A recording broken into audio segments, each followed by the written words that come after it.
Now, please welcome to the stage Weinberg Foundation President and CEO, Rachel Garbeau-Monroe. Hello! Look around the room. Find a chair if you want one. We're about 43 minutes of programming, give or take a few minutes.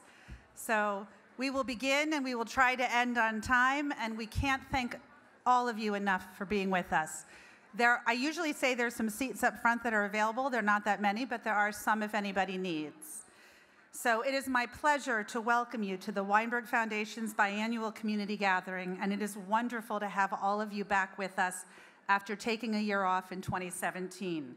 As you may recall, when we were here in 2016, we announced that we were making a change in both the event and the timing of the event so that it would take place every 2 years, providing as much money to grantees as possible rather than in expenses. And I'm fond of sharing, this event began in 2005 when 54 people joined us at the foundation. As you can see, we've come a long way since then. I think there are 900 of you here today. This event is a celebration of the legacy of Harry and Jeanette Weinberg. It is also a remembrance or a yahrzeit for Harry Weinberg of blessed memory. Harry Weinberg died November 4th, 1990, 28 years ago. May he rest in peace. May we continue to honor his legacy in the work that we do, and may he and Jeanette's memories forever be blessings. For all of us at the Foundation, this gathering is also intended to thank each of you for the work that you do. Whether you're a grantee, a funding partner, a leader in business, nonprofit, philanthropy, or government, in a variety of ways, you each make all of our communities better and stronger, and we're primarily here to say thank you. If I had only one word to describe all that has happened since we were last together, it would have to be change. Exciting, meaningful, and forward-looking change. Before I continue, please allow me to introduce a few guests. Many elected and public officials, as well as their representatives, are here with us today. Rather than introducing each of you, we are sharing on our video screens the names of each leader or their representative who, as of a few days ago, confirmed they would be with us. I'd like to especially thank Baltimore City Mayor Catherine Pugh, Baltimore County Exec-elect John Olszewski, and all other elected officials or their representatives for joining us today. And I'd like to ask you to stand up, wave, and be recognized. Shelley and others, there's seats for you up here. Similarly, I would love to introduce all of the leaders of our community, partners of ours who are here with us today. But instead, in this safety of time, I will just say one big thank you for being with us. The Foundation's trustees are highly engaged in the work of the Foundation and give an extraordinary amount of their time and leadership to us. Please join me in recognizing Board Chair Rob Kelly, Ambassador Faye Hartog-Levin, Paula Pretlow, and Gordon Berlin, who will begin his term on December 1st. Since we have some new faces on our board, we hope you will enjoy meeting and hearing from them in this brief video. Good afternoon. I'm Rob Kelly, and I have the honor and privilege of serving as the board chair of the Harry and Jeanette Weinberg Foundation. Nearly 30 years ago, when Harry Weinberg put the finishing touches on his charter, he stipulated that the Weinberg Foundation would at all times be governed by a board of 5 trustees. Over the last 2.5 years, we have seen 3 of our trustees retire. That means that we have onboarded 3 new trustees in a relatively short period of time. This afternoon, I'm going to introduce you to those 3 new trustees. Ambassador Faye Hartog-Levin, Paula Pretlow, and Gordon Berlin, who will succeed our retiring Hawaii-based trustee, Alvin Awaya, on December 1st. I hope that you'll enjoy meeting them as much as I enjoy working with them. Thanks, and enjoy this afternoon's video.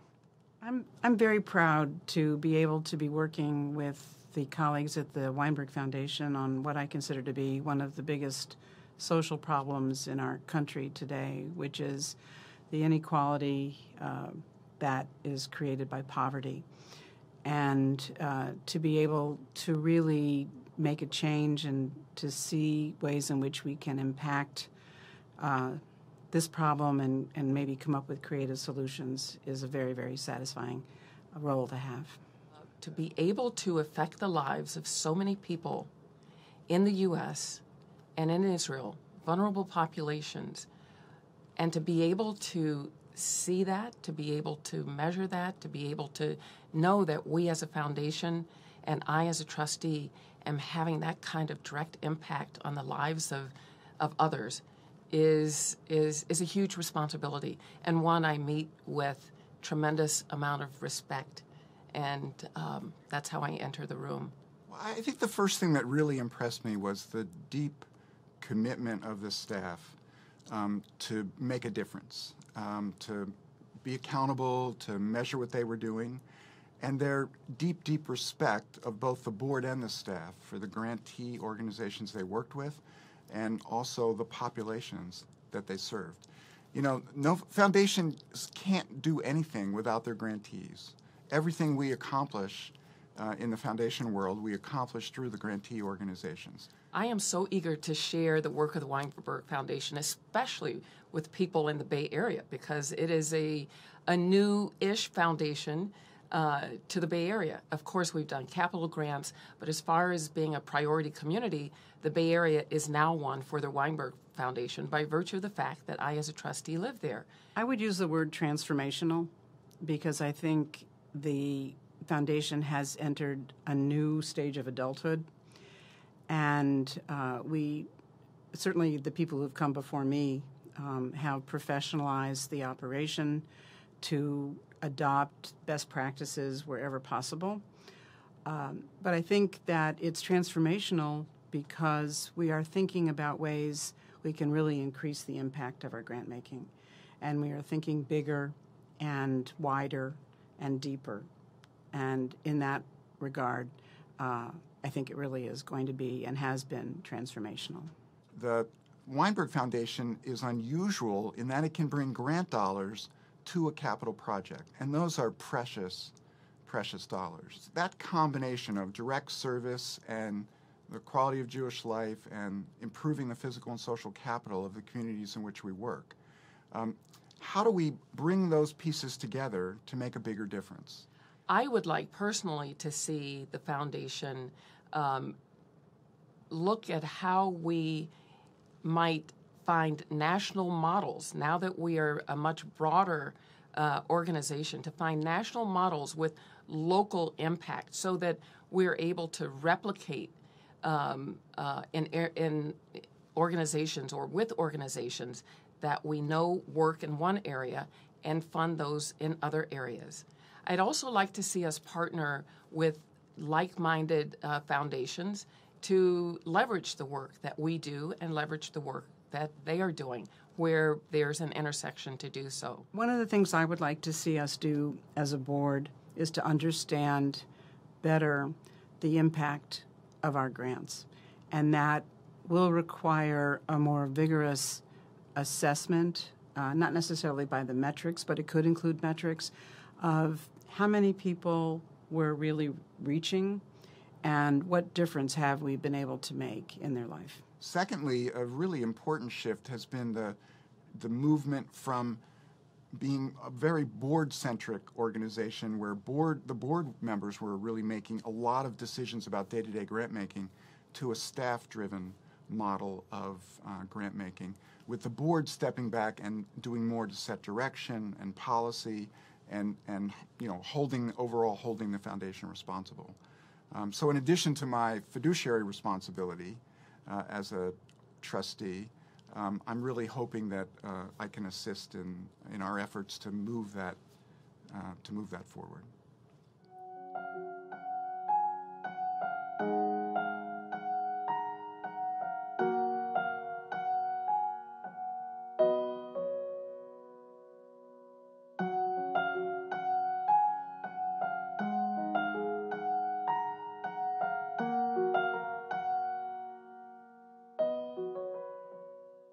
When you hear me talk about our board and the extraordinary leadership of our board, you've seen a little slice of that flavor, and I just want them to all stand so they can be recognized. Thank you all.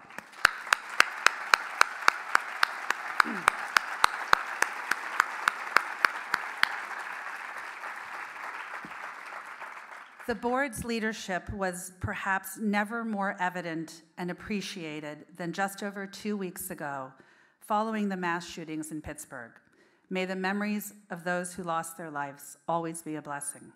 With the board's immediate support and guidance, the foundation provided $1.2 million in emergency grants, meeting the most urgent needs. To my amazement,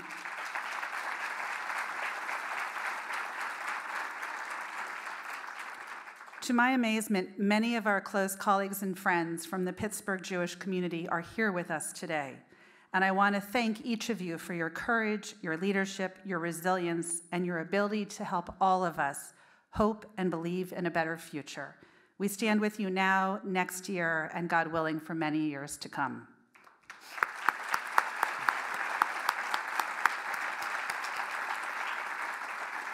Recent news has been terrible. First Pittsburgh, then the mass shootings in Thousand Oaks, California, and now the deadly and devastating fires in both Northern and Southern California. We pray for relief and recovery and peace and healing in all of these communities and for much better days ahead.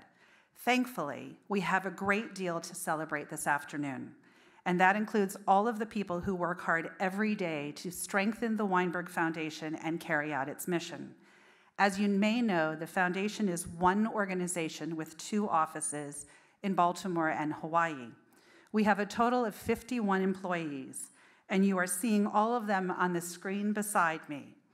We have come far in recent years, and all of that positive change is made possible thanks to the dedication and performance of the board and of my superb colleagues. We are delighted that several of our colleagues from Hawaii were able to join us in person today. I want to thank them for making the long journey to be part of this celebration. And I'd like to take a moment and ask all of the employees from Baltimore and Hawaii to stand, wave, and be recognized.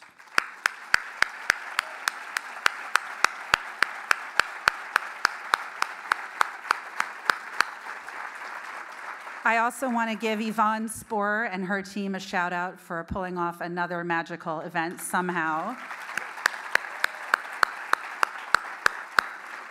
And I also want to recognize one more person who will be mad at me for doing so, but my beloved husband, Joel. Thank you for being here. Today is not about numbers, but a few are definitely worthy of sharing and celebration.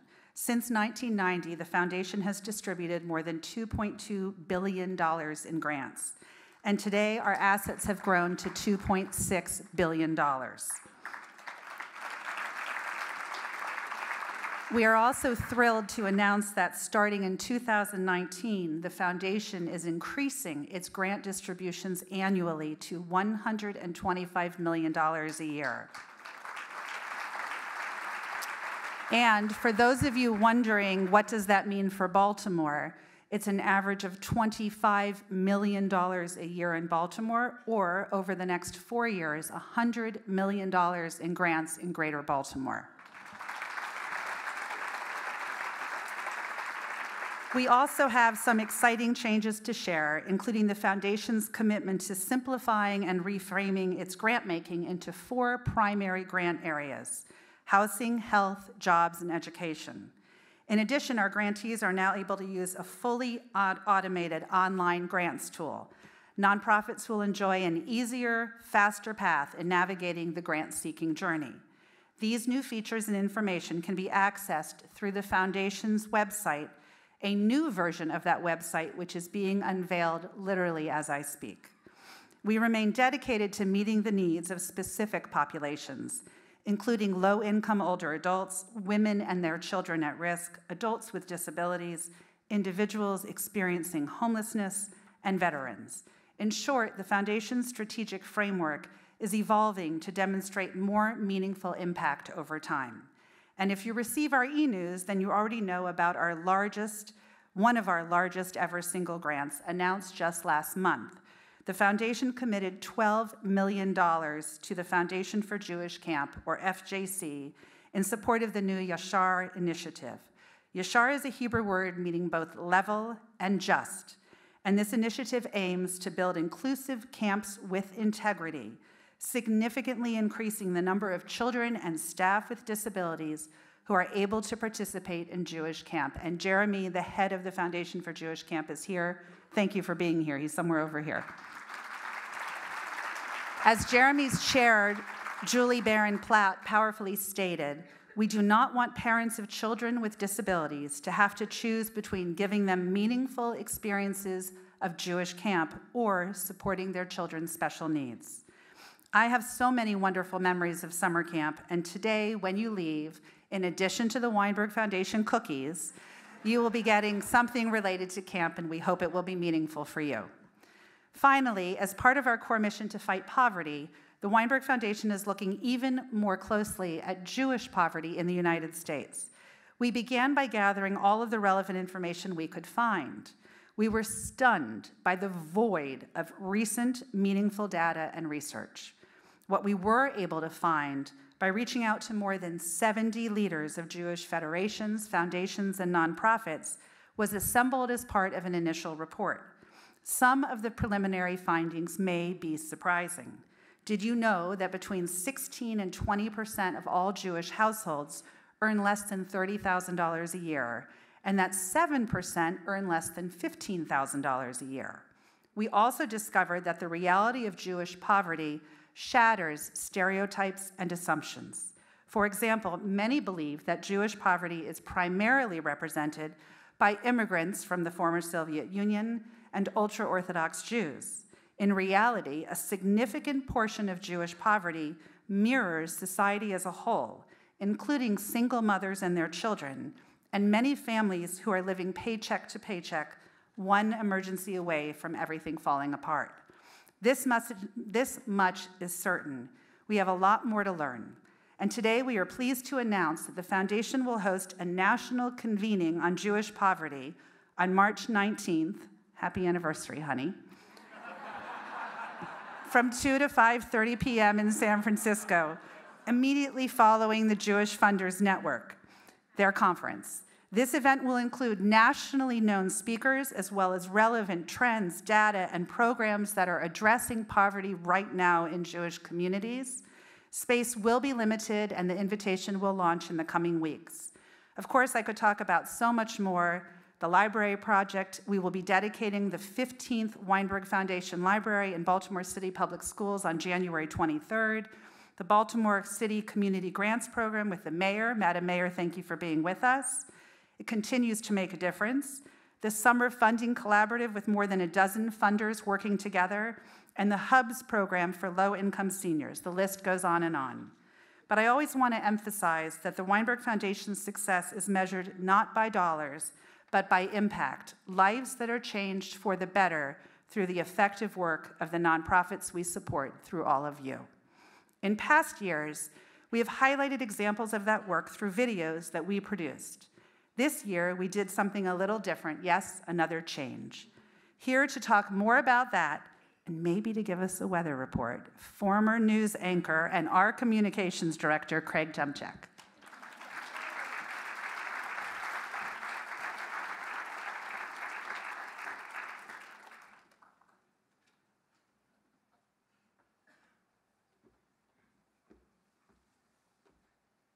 Thank you. Rachel has a somewhat unnatural fascination with me and the weather forecast. Joel, I'm sorry to reveal that to you in front of 900 people. The forecast, I guess, winter weather advisory for tomorrow from 7 a.m. to 4 p.m.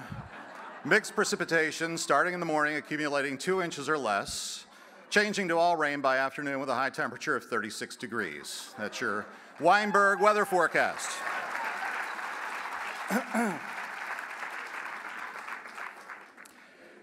The stuff I do for you.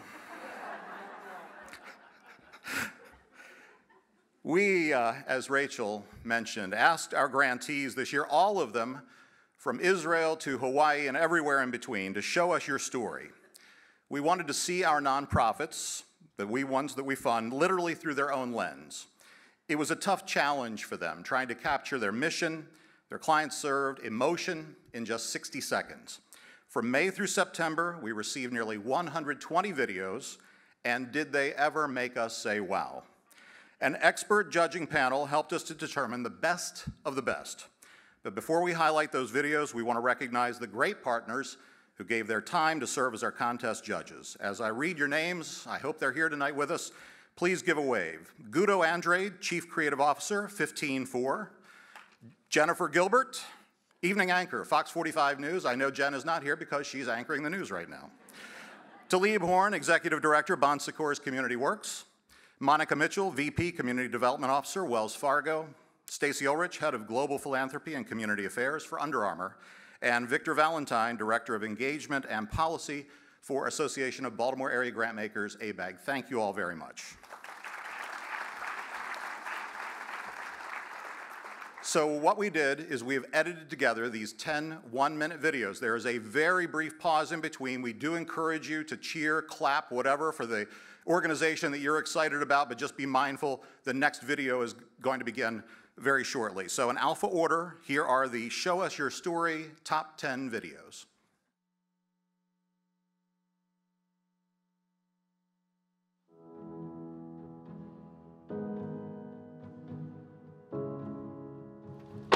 Takes about 20 minutes for us to get to the safe house. It's a nice place, you're going to be safe, and it's going to be okay.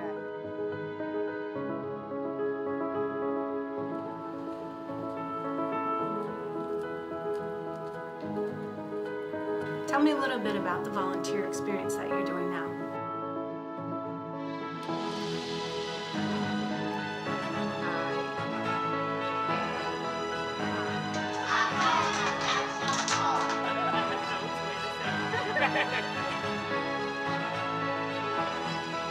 Wine or grape juice with less than the use of column.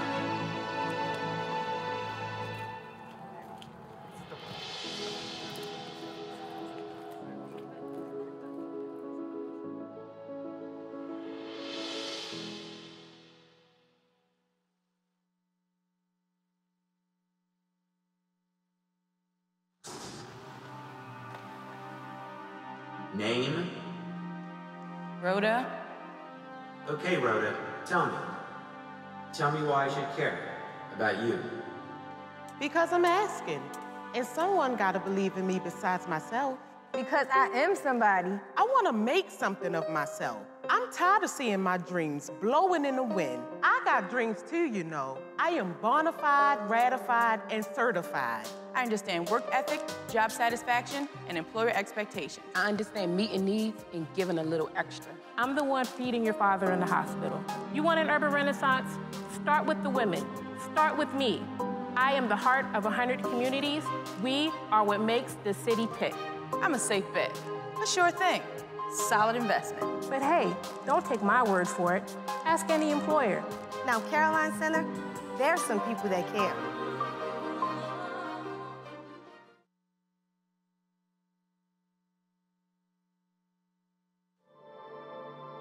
I work for the Commission on Economic Opportunity and the Weinberg Northeast Regional Food Bank, and we serve Luzerne, Lackawanna, Wyoming, and Susquehanna counties.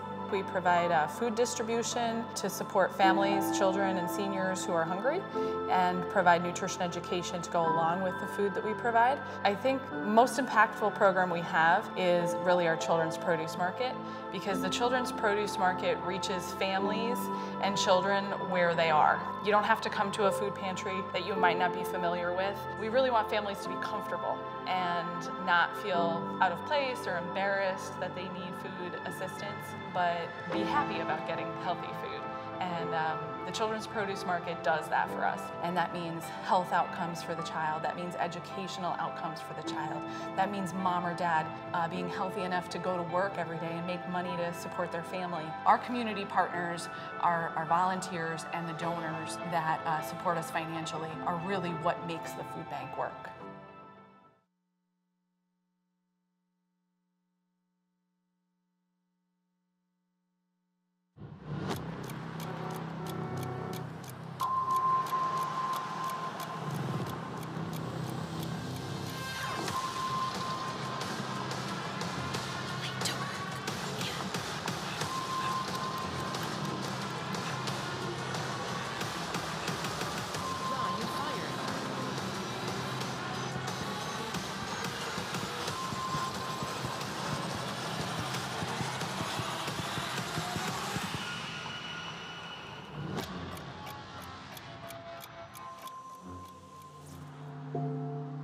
People with psychiatric disabilities face everyday challenges maintaining their routine.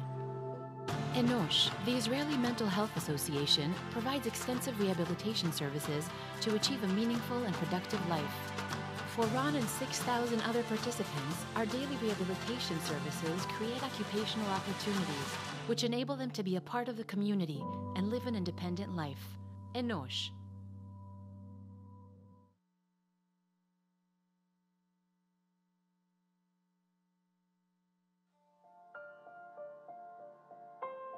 She came here with very little, I want to say 1 bag. Her shoes had a big slit on the top of them.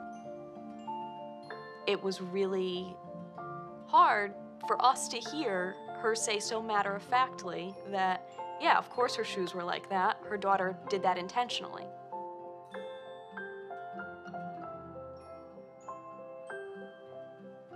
What we're really doing is trying to help people have a real sense of dignity and empowerment and safety and control, what I think all people want. And when I think about, well, what is that? That's justice.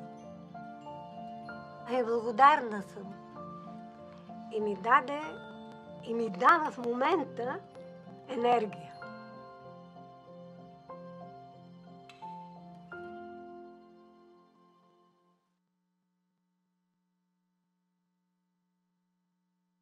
If you're ready to take steps to make a change in your life and be ready for accountability, because JARC does not play, this is the place to be. Our mission is to help people who work not live in poverty. So we do that through a number of different ways. We provide vocational training and technical skills, and then wraparound supportive services. The occupations that we focus on are computerized machining. So the specific occupations are CNC, or computer numerical control, and then we also have a welding track. I came to JARC roughly about 3 years ago. I had recently come home from prison. I just made a decision in prison that something had to change.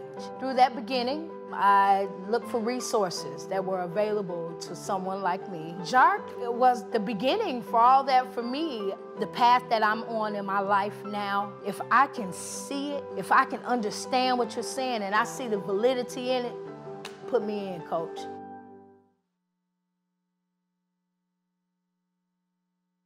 You never think it'll happen to you.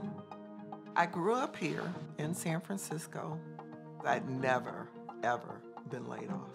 JVS changed my life. It helped me to see myself in a different light. 1.3 million Bay Area residents are struggling to survive on less than $30,000 a year. What they need is relevant training for good, stable jobs. I hadn't worked in a long time, and my skills were out of date. I found JVS.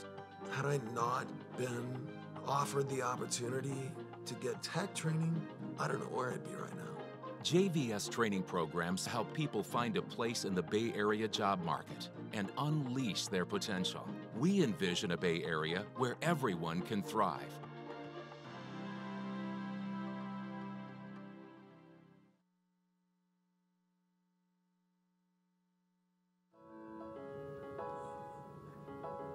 So my name's John Leong, and I'm the Executive Director of KUPU. KUPU is a 501c3 Hawaii-based nonprofit with the heart to engage young adults in service in the green job sector, which is like conservation, sustainability, renewable energy. It's also not only to engage them today, but it's to create future leaders in these sectors. So we really focus on career pathway, development, educational pathway, and also just cultivating the heart to give back and make a difference. This program has got me out of a gang. It kept me from getting into more trouble. It's heightened my patience, heightened my strength. It's changed my outlook on life. We're creating next generation leaders that not only know how to get things done, but they do it with the right heart. And they care about the world around them.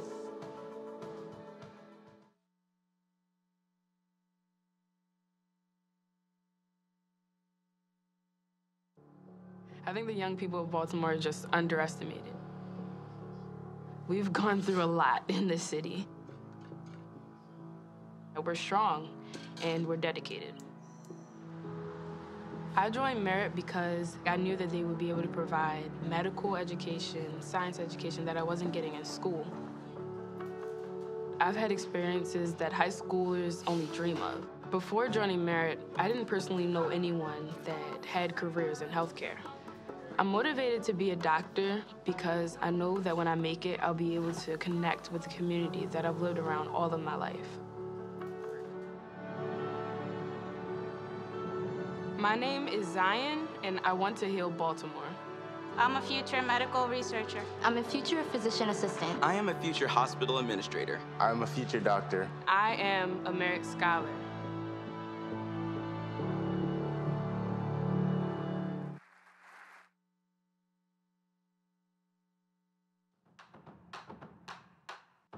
We're filmmakers at Wide Angle Youth Media. We're from Baltimore, and we love our city. But people don't always see Baltimore the way we see it. When we look at our city, we see happiness and joy. We see people supporting each other. We see talent. We see strength. And we see people who are proud of their city. This is our city, the way we see it.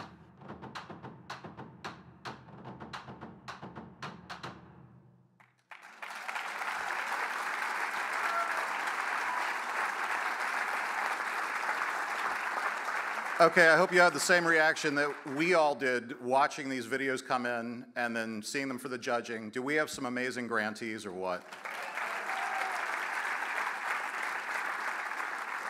We asked all of our Baltimore area winners to be here this afternoon with the representatives of those nonprofits. Please raise a hand to be recognized. Thank you. We just want to congratulate all of our grantees who participated. Thank you for the excellent work you do every single day to make our communities better and stronger.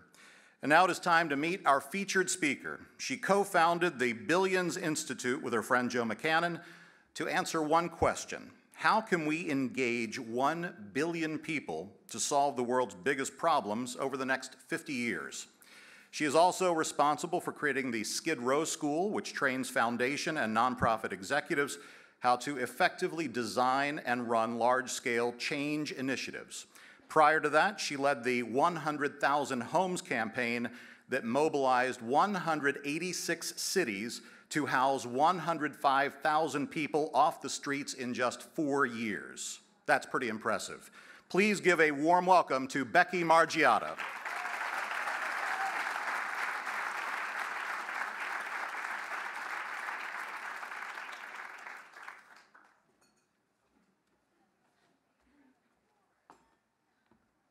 Good evening, y'all.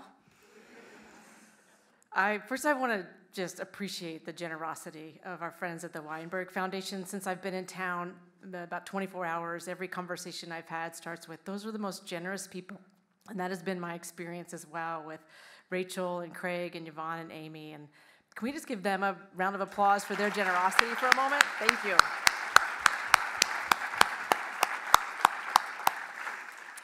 I also want to acknowledge someone very special to me in the audience, which is my godmother, Sister Sharon Canis, who's known me before I was born. If you ran into her in the lobby, she probably told you that. And been a real influence in my life. So if I say anything that's at all useful today, I would say there's at least 50% odds that it's something that my Aunt Sharon taught me. And if what I say today is total garbage, I think that's on me. So we'll see how it goes, all right?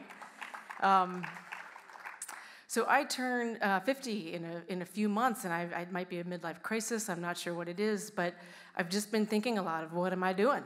What am I doing here? Is it helpful? Is it useful at all? Is it making a difference? And the other night, I was tucking my 4-year-old son into bed, and they call me Boo. Long story. I don't really resonate with mom or dad, so they call me Boo. And Huck was sucking his thumb, holding his monkey, and I was like snuggling him close, and he looked at me and he said, "Boo, I hope you live long enough to meet my kids someday." And I was like, "Me too, Huck, me too." But, well, I really wonder what kind of world we're going to be leaving to Huck and his little sister Vivian. And you know, I didn't even really want kids. I hope this isn't a video of this, they don't see it, it's just between us. But like, I'm the oldest of 7 kids, and I babysat a lot. And my wife is 9 years younger than me. My biological clock never ticked, and hers was like ticking. And she was like, we're having kids. And I was like, Christine, it's gonna be like permanent babysitting. And she was like, it's not that way when it's your own kids. And I was like, you don't know that. You don't know that for sure, right? And I thought that was the whole perk of being gay, right? So like I'm dating myself as a lesbian because like lots of gay people do that now, but like I was back in the fanny pack days, you know, and all that. And so I got to be honest, like I feel a little bit bitter because there's something no one told me about being a parent. And the thing that nobody told me about being a parent was how much you worry about your kids, right? Oh, I feel teary about it. Or how much you're gonna love them, right? And I worry about them all the time, about school shootings and about, you know, if they're gonna bump their heads, they do every day, they find new ways to hurt themselves, or if they're gonna get, you know, addicted to drugs or alcohol. And I'm not just making this up, right? Like I'm friends with Nicole Hockley from Sandy Hook Promise, who lost her 5-year-old. And one of my family members is just finishing up rehab for drug addiction, right? This is not just, you know, like just wild ideas of worrying, right? I worry about climate change. Don't get me started. Let's see it afterwards. I got a long list of worries about climate change. And no one told me about that. Now that I'm mom, I'm in this like secret mom club where I worry about everybody else's kids too, right? And I like every day I think about the kids who've been separated from their parents at the border, and I feel sick about it, right? And whenever there's a shooting or something, I'm like, oh, their mom, right? Like I just feel this connection that I wasn't expecting. And you know, I kind of like I bite my nails and I wring my hands a lot. It's quite dreadful actually. And I think of this quote from E.B. White, Charlotte's Web, the dude that did Charlotte's Web, and he had this quote. He says, "When I wake up in the morning, I can't decide whether I want to save or savor the world, and it makes it hard to plan my day." And before I had children, I would wake up in the morning and I'd be like, that's right, E.B., what are we going to do today? You know, we're going to save or we're going to save? What's it going to be? But now that I have kids and I worry so much, I think that E.B., like there's a third option, which is just curl up in a ball in the fetal position and go back to sleep, right? And so, but we can't go back to sleep, right? We can't go back to sleep, and you can't go back to sleep, and I can't go back to sleep. And I think if we're gonna save the world, I wanna make a case here that we in this room are the people who are here to save the world. And like, I'm not just saying that, like I actually mean really we need to save the world. So about a couple weeks ago, I read a New York Times piece. I wish I could say I heard it on NPR, because I think that has even more credibility, but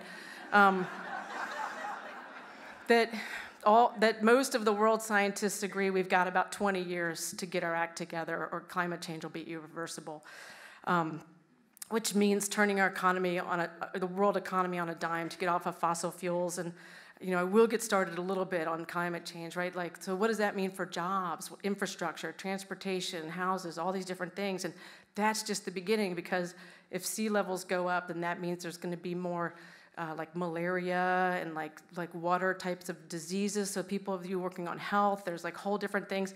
I heard that in the melting of the tundra, there was some deer that had smallpox, or like diseases that have been eradicated can be unleashed in the melting of the tundra. So like I said, don't get me started.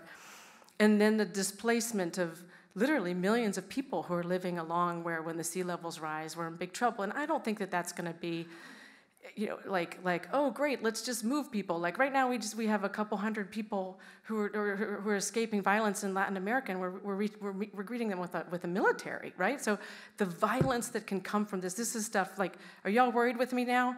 All right. But I look at you, and I do think there are those of us who are weavers, and what we're doing is we're weaving together the web of life, and we're repairing it where it's broken. And I think all of us in this room are doing this, and that it's our job to save the world. And I know you're looking at me, and you're like, Me? I just have my little nonprofit, And yeah, you. Exactly you. The nonprofit sector, it's $1 trillion contribution to the United States economy. It's the 3rd largest sector after manufacturing and retail. We are mighty. There are a lot of us. There's a whole bunch of us, and if we add ourselves up, we're actually a mighty force. And to whom much is given, much is asked, right? So we're going to save the world, yeah? Y'all with me? You down? All right. Okay, Becky, what do we do? That's another question. I'm not sure. I'm actually really not sure what we need to do, but I have a couple things I want to share with you. I have the real privilege of training people from all over the world who lead nonprofits and foundations in how to design and run large-scale change. So they have something that works somewhere for some people, and their foundations are willing to invest more, but they're like, you need to scale, that thing is amazing, and they call me, say, Becky, I need your help scaling. So I've worked with 500 leaders, every sector, human trafficking, anti-gun violence, healthcare, education, racial justice, the cat ladies, I'll talk about them in a minute.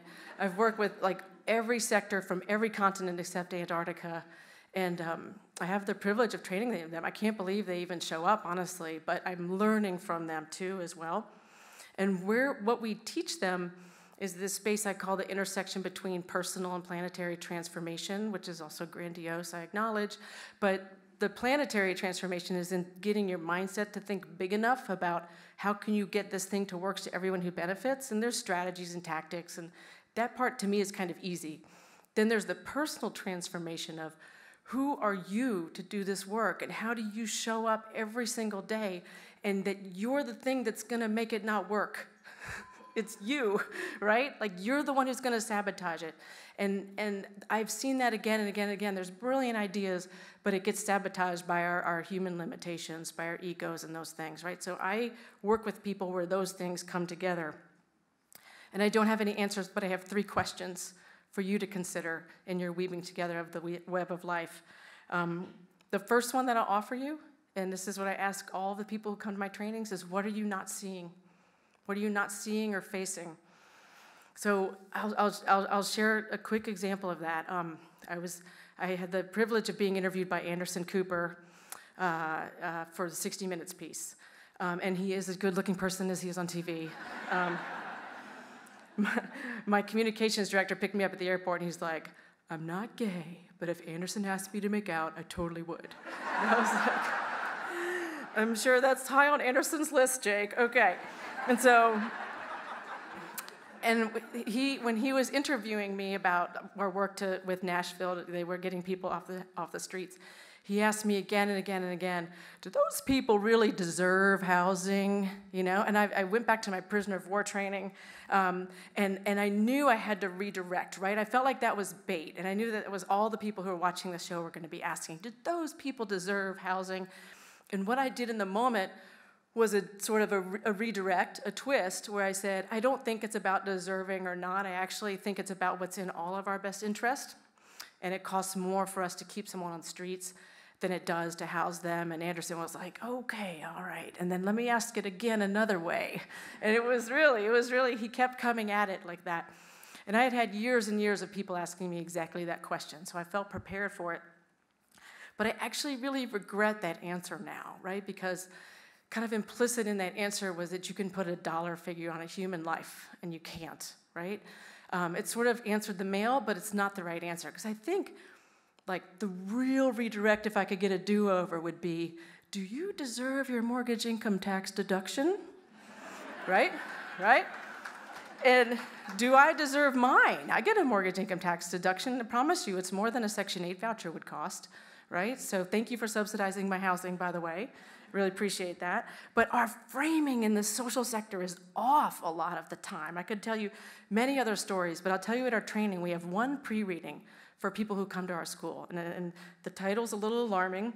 It's Heteropatriarchy and the 3 Pillars of White Supremacy. Drop mic, right?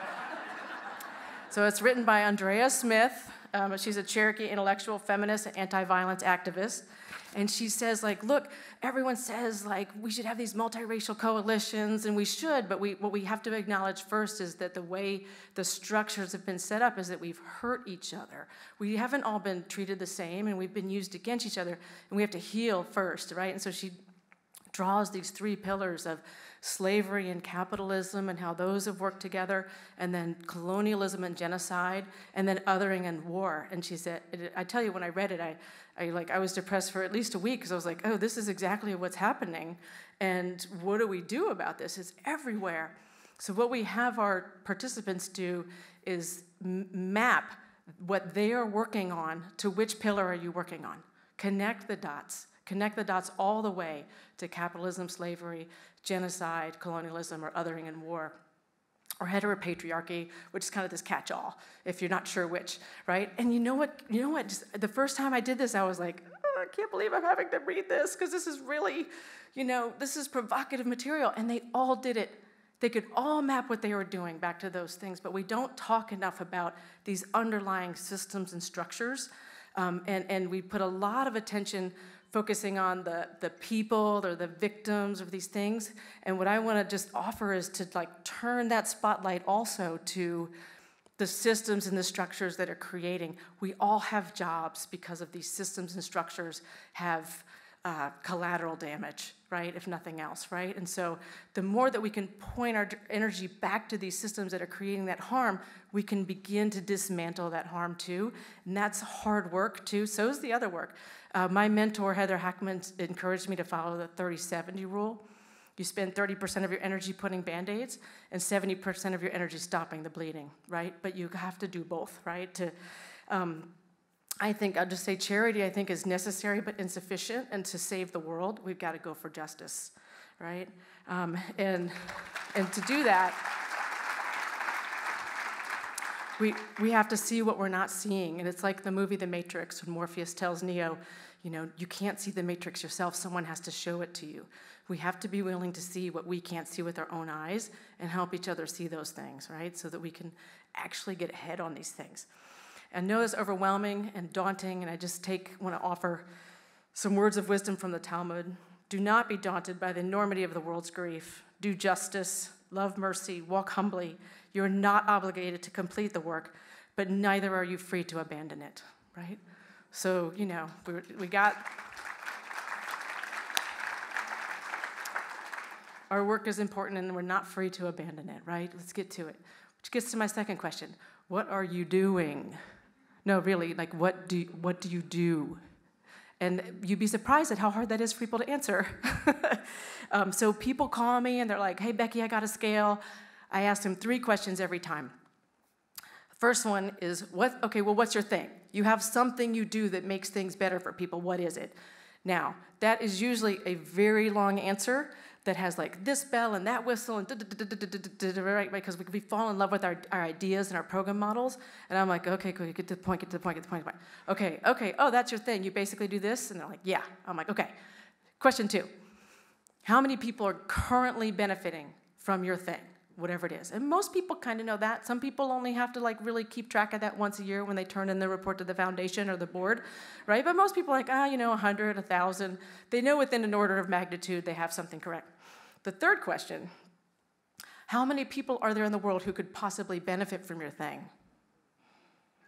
And then I see them Googling, they've never asked themselves that. You'd be amazed at how rarely people ask themselves, what's full scale, right? And that's where for me, it's a matter of, it's a moral issue. If you have something that works really awesome in your neighborhood, wherever you are, then I believe we're morally obligated to get that to everyone who could benefit. And incrementalism isn't going to get us there, right? Or organizational thinking versus solving the problem thinking isn't going to get us there. One of my first clients at the Billions Institute was a large public housing agency where people were shooting each other in the stairwells, and they were concerned about this, and they brought us in to try to help. And so, they're shooting people in the stairwells. Moms are burying their kids, and I said, so what's your aim then? What would you like to get? What would you like to? How much by when to reduce the deaths in the public housing? And they said, oh yeah, we have that. We want a 10% reduction over the next year. And I literally, this was like the mayor's office, and I was like, and my business partner turned white, he was just like, and I was like, come on now, incrementalism isn't going to get us there, right? We don't have time for incremental change anymore, right? So we encourage people to think in 5x, 10x terms. It comes from industry that any system can withstand an expansion of 5 to 10 times over the same period of time, right? So if you follow the rule to 5x to 10x, and you know how many you're working with now, and you know how many there are, you can 5x, 10x your way to everybody, actually, in maybe 15, 20 increments, right? And so we want people to work in 3-year increments. You don't want to kick it to the next administration, 18 to 36 months. And people stop themselves from going big and doing those things, mostly because they believe they need the money first. It's like, yeah, we got this great idea, but we need $3 million. I'm like, no, you don't. You'll need some money, but you don't need $3 million to get started, right? So there's these mindsets where we keep ourselves small and before going to scale. And I get started and raise the money at the same time, right? And the key question for me, and until I hear an answer to this, it's word, word, word. You ever see that cartoon where the dog, where it's like word, word, word, word, treat, word, word, word, word, treat, right? Until I hear how much by when, then I know you're not serious. When I hear how much by when, okay, now I know you're serious, right? And so part of my work is in helping people get to that how much by when, and I really want to encourage you to land on how much by when and risk failure, right? Risk not quite succeeding, but put that out there. And I know all of this is introducing a sense of urgency, and when we are in a place of time, we can get scared. And another quote that I really love is Gary Snyder's quote. He said, "We must act as if our hair is on fire and as if we have all of the time in the world." And we live in those paradoxes, right? In our sector, we live in that sector. I think our hair is on fire. I think the world is on fire, right? I think it's a dumpster fire, right? It's a fire, right? We've got a big fire.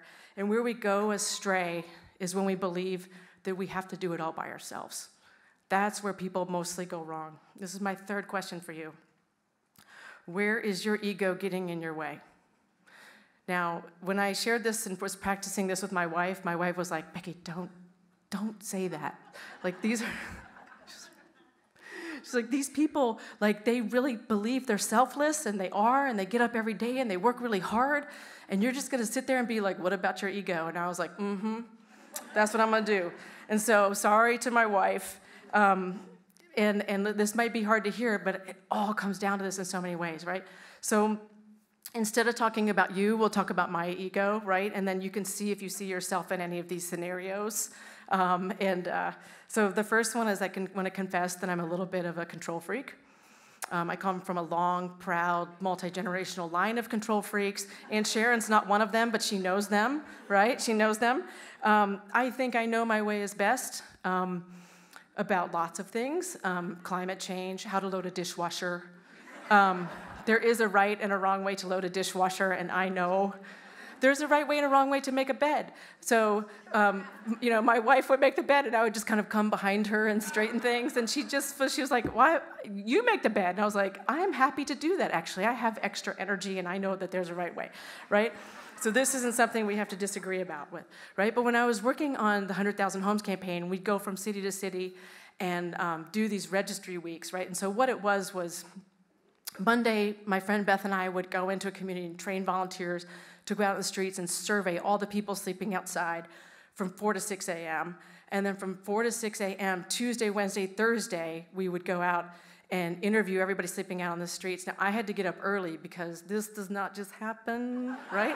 So I'm up at 3, right, putting glitter in my hair, right? And then Beth and I would do data entry all day, which is exhausting, right? And then Friday, we would do a PowerPoint presentation to the community of here's who's at the highest risk for dying, and maybe you could do something different. And people would be crying, and mayors would be pounding, we're gonna house everybody. And we would just be like, okay, well, this is amazing, right? Our work is done. And we would just kind of leave. And over 2 years, we went to about 20 cities, taking them through this process, and it was exhausting. And literally, I couldn't pick my head up. I got so tired and so burnt out. My staff were putting pictures on Twitter of me like passed out and unable to wake up. And they're like, Becky can't wake up again, you know? And then they thought this was funny, right? And I was completely exhausted. We were in Denver. The next registry week was going to be in San Diego. For the first time ever, San Diego said, we're going to send some people to Denver so we can see what you do so that it'll be easier when you come to San Diego. I was like, that's great, come on over. But I knew really the only right way to do it was the way that me and Beth knew how to do it, right?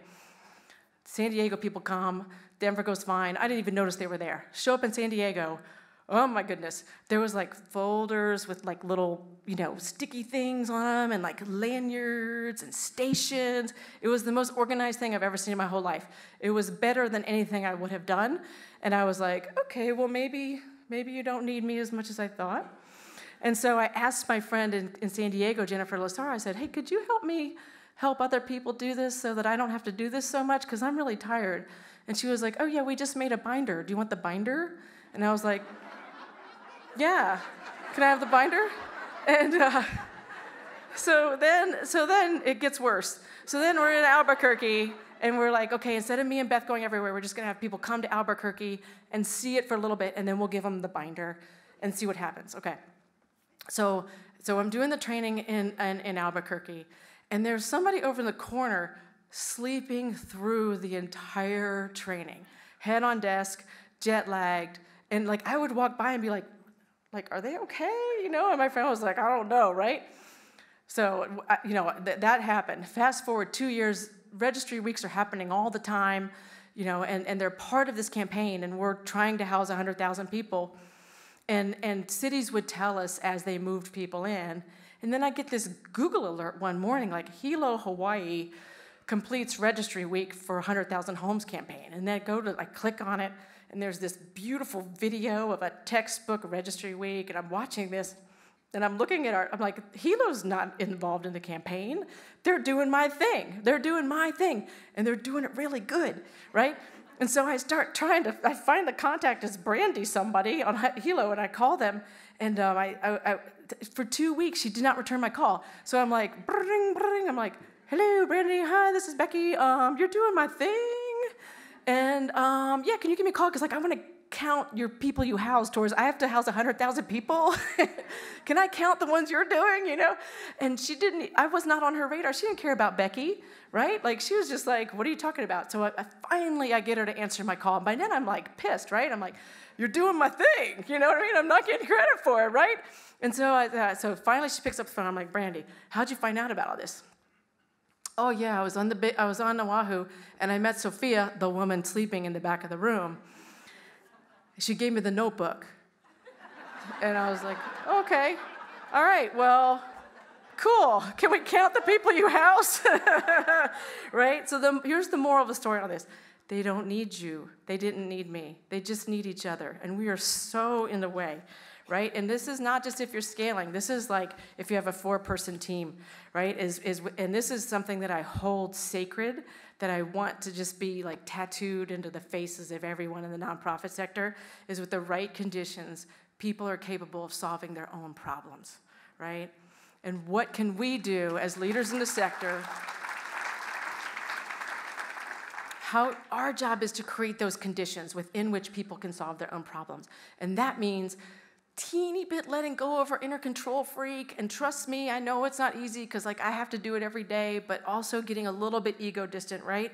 So here's 3 or 4 ways that this might happen. I shared mine. This is what I say and use sometimes, right? Just so this is a little mental check here. TM-itis, right? If you've got the thing of TM, fidelity, intellectual property, blah, blah, blah, you know who you are.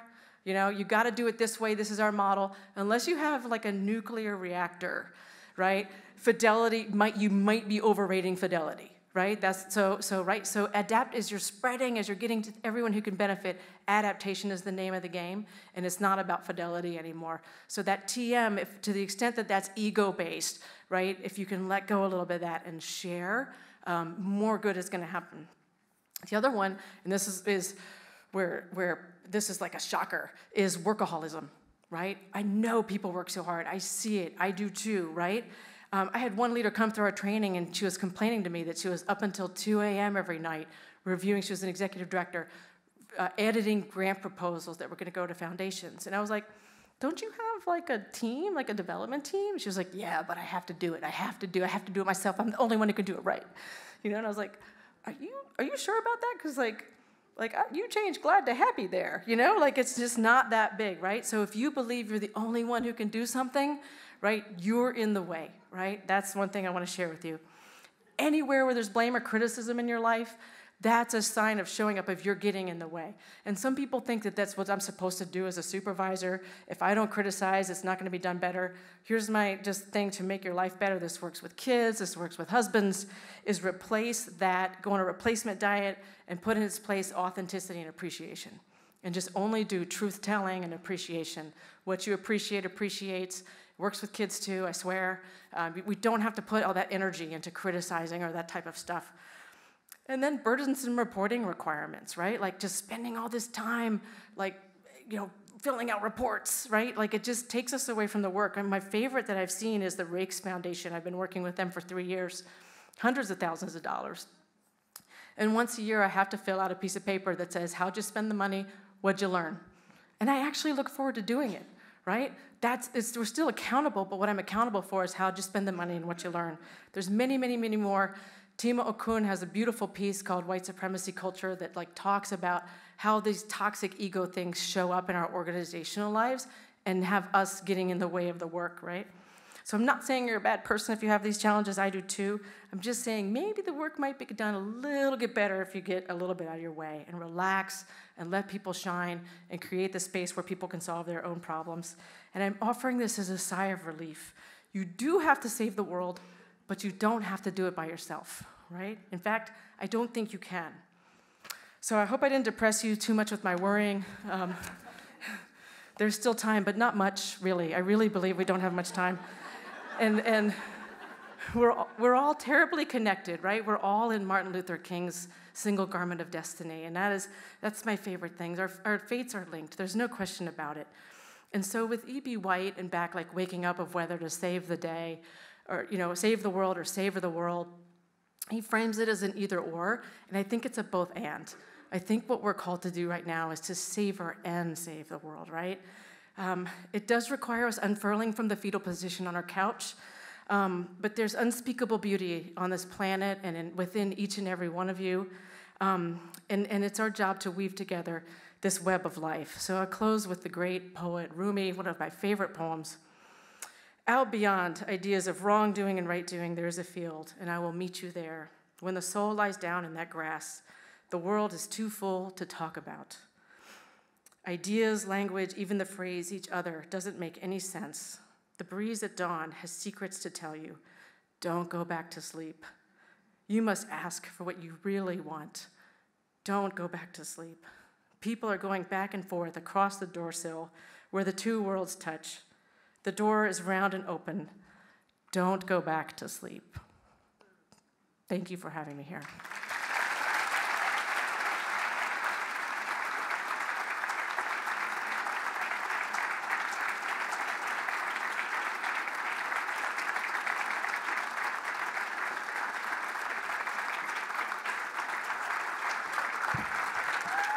Where's Aunt Sharon?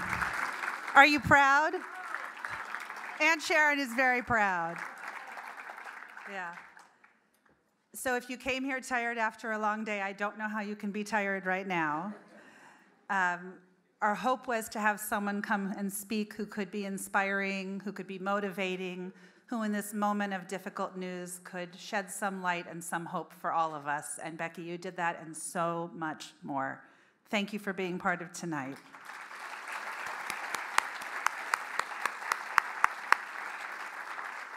So the program is over. We thank you all for coming. Hope you enjoyed yourself. We appreciate everything you do and say thank you. And don't leave without getting the treats that are by the door.